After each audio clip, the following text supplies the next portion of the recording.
Big changes are brewing from a social media powerhouse. Meta says it's launching an optional subscription model for users. Meta, of course, is the parent of both Facebook and Instagram. They say it's an effort to comply with changing things in Europe. Nelson Spade knows all about it. He's a general manager of Circulus Digital Media, friend of the show. Thanks for being with us. Thanks for having me back. Boy, things are changing in all of this. Yep. So Meta may make this move here. It's already happening in Europe, though. Already happening in Europe. If you're a European resident in a couple select countries immediately outside the EU, you have options.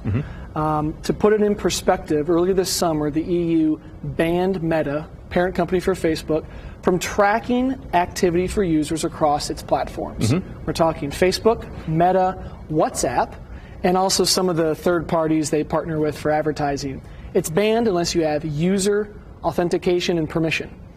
That really complicates the selling ads side of this then. It makes it far harder. So fast forward to just very recently, they announced subscription options for ad-free Facebook.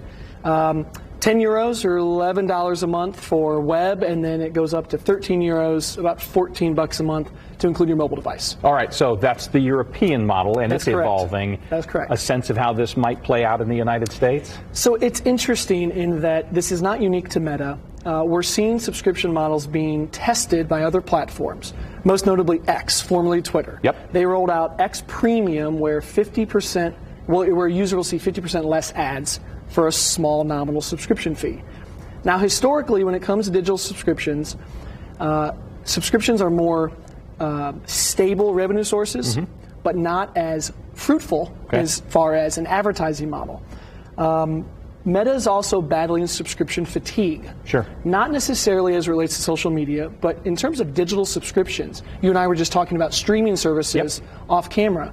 Users are paring down the number of accounts they're willing to pay for from a streaming subscription perspective. Sure. We're seeing that the last 4 to 6 months. Well, for instance, we were never a Netflix family until they offered the different version. We just weren't going to do the big buy-in, but now that they do commercials, we'll do the little one. Netflix just recently rolled that out at the end of first quarter this year. Good point.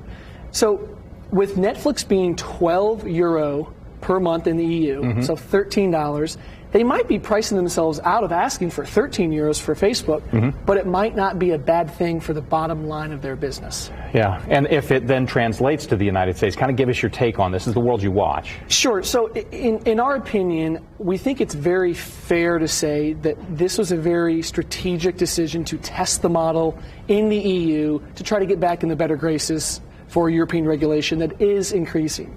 Historically, they're the most strict, if not the strictest area of the world when it comes to user privacy. The position of Meta has always been, we're offering a value-added service to our users by providing advertising that's relevant to you, that you're interested in. A running joke we have at Circulus Digital Media is if you want to know what someone's into, what they're interested in, scroll through their Facebook feed. Sure. Because you'll know exactly what they like. The tone of Meta's subscription announcement is clear that they do not have any plans as of this moment to roll this out to the United States, and that they're very much committed to an ad-supported internet. From a business perspective, the most recent, I looked this up, the most recent statistics from statista.com is that per month, a Facebook user in the United States makes Facebook $18 a month. A user? A user. You, me, we'd be $36. So the question would be, could they realistically get a mass audience to pay over $18 a month stateside? Because they'd have to replace it. They'd have to replace it. Insights like that from Nelson. Thank you. Appreciate this morning. Thank you very much. If you'd like to know more about our digital business here, you can reach Nelson through our email address. It's on your screen right now, contact@circulusdigital.com.